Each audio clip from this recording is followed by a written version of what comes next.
જય હિન્દ વિદ્યાર્થી મિત્રો, હું છું એસઆઈ રાઠોડ. મને ખ્યાલ છે તમે બધા બંધારણનો પ્રથમ ટોપિક એના આ 5 ભાગના વિડીયો જોઈને ખૂબ જ કંટાળી ગયા છો, પરંતુ આ છેલ્લો વિડીયો છે તો તમે જોવાનું ભૂલતા નહીં, કારણ કે આમાં તમને કંઈ ને કંઈ કઈ રીતે શોર્ટ નોટ બનાવવી તે તમને આમાંથી માર્ગદર્શન મળી રહેશે. બસ આ છેલ્લો ટોપિક છે, પછીના જે ટોપિક છે એકદમ શોર્ટમાં છે અને તે તમને ખૂબ જ મજા આવશે. પરંતુ તમે આ 5 વિડીયો અચૂક જોજો, કારણ કે તમને આ મહત્વનો ટોપિક છે. આમાં ઘણા બધા પ્રશ્નો તમને પૂછાઈ શકે છે.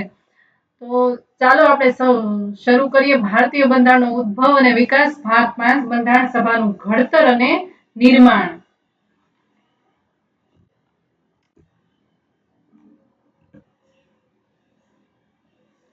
બંધારણ સભાનું ઘડતર શા માટે જરૂર પડી? કારણ કે ભારતીય લોકો દ્વારા વારંવાર તેની માંગ કરવામાં આવતી હતી.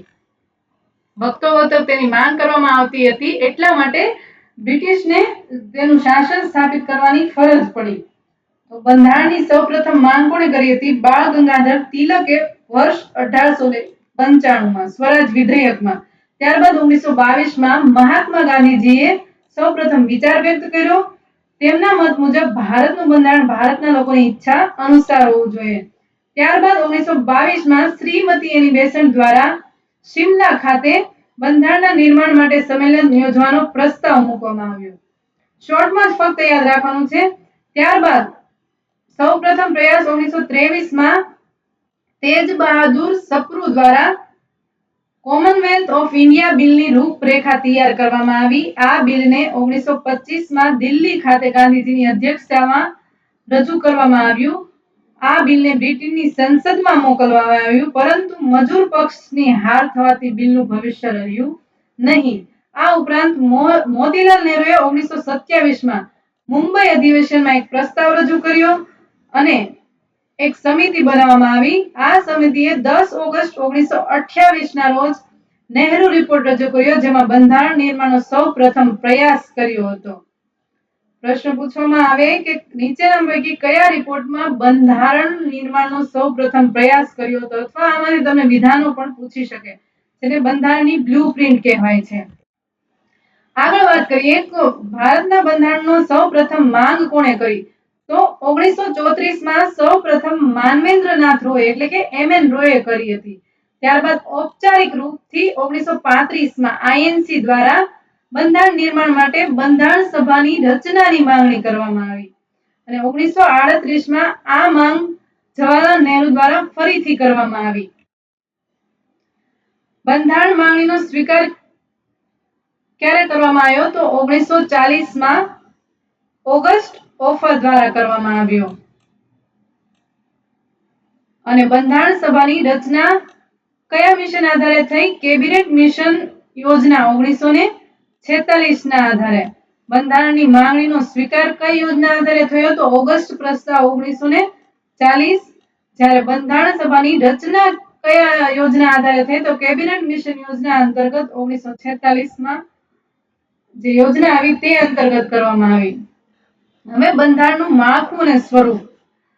તો કેબિનેટ મિશન યોજનાને આધારે બંધારણ રચના થઈ, તો તેમાં કુલ કેટલા? 389 સભ્યો હતા. 238 બેઠકો બ્રિટિશ પ્રાંતને અને 93 બેઠકો દેશી રજવાડાઓને. આમ કુલ 296 બેઠકોમાંથી 292 બેઠકો બ્રિટિશ પ્રાંતની અને 4 બેઠકો કમિશનર હેઠળ રહેલા દિલ્હી, અજમેર, કુર્ગ અને બલુચિસ્તાનની હતી. બ્રિટિશ પ્રાંતો અને દેશી રજવાડાઓને વસ્તીના આધારે નક્કી કરવામાં આવી હતી, એટલે કે દર 10 લાખની વસ્તીએ એક સભ્ય નિયુક્ત કરવામાં આવ્યો અને સપ્રમાણ પ્રતિનિધિત્વ એકલ સંક્રમણીય મત અનુસાર અપ્રત્યક્ષ રીતે ચૂંટીને ભરવામાં આવશે, જ્યારે દેશી રજવાડાઓને નામાંકનથી ભરવામાં આવશે. દરેક પ્રાંતમાં બેઠકોની વહેંચણી વસ્તીના આધારે મુખ્ય 3 સમુદાય મુસ્લિમ, શીખ અને સામાન્યમાં કરવામાં આવી હતી. બંધારણ સભાના કુલ સભ્યો કેટલા હતા? તો 389 હતા, જેમાંથી બ્રિટિશ પ્રાંતના 292, કમિશનર પ્રાંતના 4 અને દેશી રજવાડા 93 હતા. જરૂરી તથ્યો વિશે વાત કરીએ તો એની પહેલા જે આપણે બ્રિટિશ બંધારણ સભાની કુલ બેઠકો હતી 389, તેમાં બ્રિટિશ પ્રાંતના ચૂંટાયેલા સભ્યો 296 હતા. કોંગ્રેસને 208 સીટ મળી હતી, મુસ્લિમ લીગને 73 અને અન્યને 15 મળી હતી, જ્યારે દેશી રજવાડાઓને 93 સીટ મળી હતી. દેશી રજવાડાઓને આપેલ 93 બેઠકો ભરવામાં આવી નથી, કારણ કે બંધારણ સભામાં તેમણે ભાગ ન લેવાનું નક્કી કર્યું હતું. મુસ્લિમ લીગ દ્વારા અલગ પાકિસ્તાનની માંગણીના કારણે કેબિનેટ મિશન યોજના નિષ્ફળ રહી, જેથી ભારતના તાત્કાલિક વાઇસરોય માઉન્ટબેટન દ્વારા ભારત પાકિસ્તાનનું વિભાજન દર્શાવતી માઉન્ટબેટન યોજના 3 જૂન 1947 રોજ રજૂ કરવામાં આવી, જેને ઇસ્માઇલ પ્લાન કહે છે, બાલ્કન પ્લાન પણ કહે છે, 3 જૂન યોજના પણ કહે છે. આ યોજનાના અમલીકરણ બાદ ભારત પાકિસ્તાન હેઠળના વિસ્તારના 90 સભ્યોએ બંધારણ સભાનો બહિષ્કાર કર્યો. વિભાજન પછી માઉન્ટબેટન યોજના અનુસાર બંધારણ સભામાં દેશી રજવાડાઓ કેટલા હતા? 70 સભ્યોમાંથી બરોડા અને ગુજરાત માટે અનુક્રમે 3 અને 2 સભ્યો હતા. આ તમને વિધાન વાક્યમાં પૂછી શકે છે. ઉપરાંત બ્રિટિશ પ્રાંતના 229 આઝાદી બાદ જે 90 સીટો ભારતમાંથી પાકિસ્તાનમાં જતી રહી હતી, ત્યારે 229 સભ્યો, ત્યારબાદ 290 જે સીટો વધી, તેમાંથી 229 સભ્યો બોમ્બે સ્ટેટમાંથી, 21 અને 8 સભ્યો હતા, તથા સૌરાષ્ટ્ર અને કચ્છ પ્રાંતના 5 અને 1 સભ્ય હતા. આ ખૂબ જ તમારે યાદ રાખવા જેવું છે, કારણ કે તમને વિધાન વાક્યમાં પૂછી શકે છે. બંધારણ સભાની રચના માટે ચૂંટણી ક્યારે થઈ હતી? જુલાઈ 1946 માં થઈ હતી, અને બંધારણ સભાની રચના ડિસેમ્બર 1946 માં થઈ હતી. બંધારણ સભાના પ્રતીક તરીકે હાથીના ચિહ્નને સ્વીકારવામાં આવ્યું હતું. બંધારણ સભા માટે ચૂંટણી પરોક્ષ રીતે કરવામાં આવી હતી, એટલે કે પહેલા સભ્યો ચૂંટાય, ત્યારબાદ સભ્યોમાંથી ધારાસભ્યો દ્વારા થઈ હતી. એમ જે ધારાસભ્યોને ચૂંટે તે ધારાસભ્યો દ્વારા ચૂંટણી કરવામાં આવતી. બીજા જરૂરી તથ્યો વિશે વાત કરીએ તો બંધારણ સભાના સચિવ કોણ હતા? ત્યાં HVR આયંગર હતા.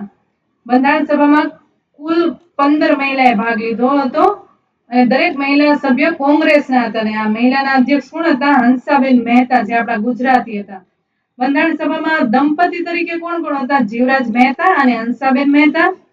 સુચિતા કૃપલાણી અને જેબી કૃપલાણી. બંધારણ સભાના 2 ગુજરાતી સભ્યો કોણ હતા, જે પછીથી ગુજરાતના મુખ્યમંત્રી, તો જીવરાજ મહેતા અને બળવંતરાય મહેતા.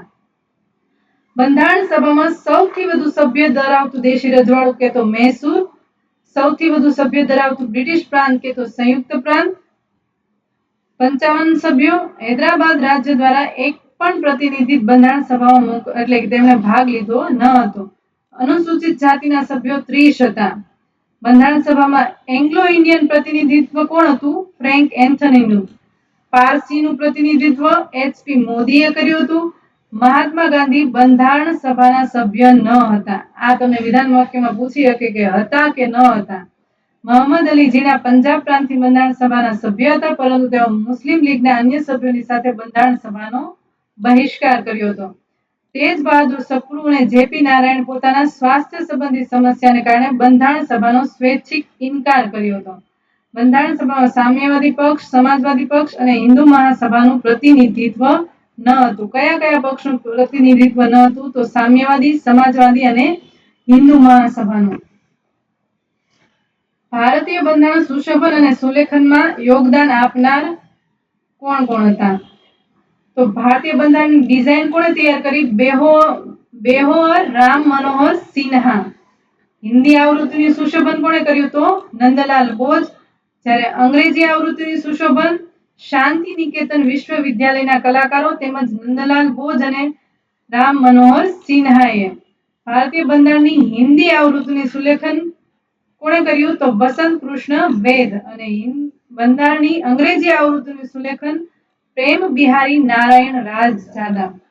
ભારતીય બંધારણની અંગ્રેજી આવૃત્તિનું મુદ્રણ સર્વે ઓફ ઇન્ડિયા, હાથી કડલા, દહેરાદૂન. તો આ તમારે પણ યાદ રાખવું પડશે, કારણ કે પૂછી શકે વિધાન વાક્યમાં.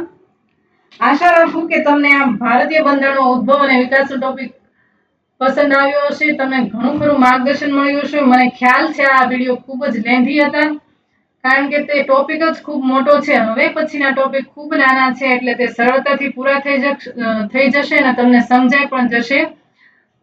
મારી યુટ્યુબ ચેનલ સાથે જોડાયેલા રહો. જે પણ વિદ્યાર્થી મિત્રોને હું હરેક વિડીયોના એન્ડમાં કહું છું કે સ્ટડી રિલેટેડ કોઈ પણ ક્વેશ્ચન હોય તો તે કોઈ પણ સંકોચ વગર પૂછી શકે છે.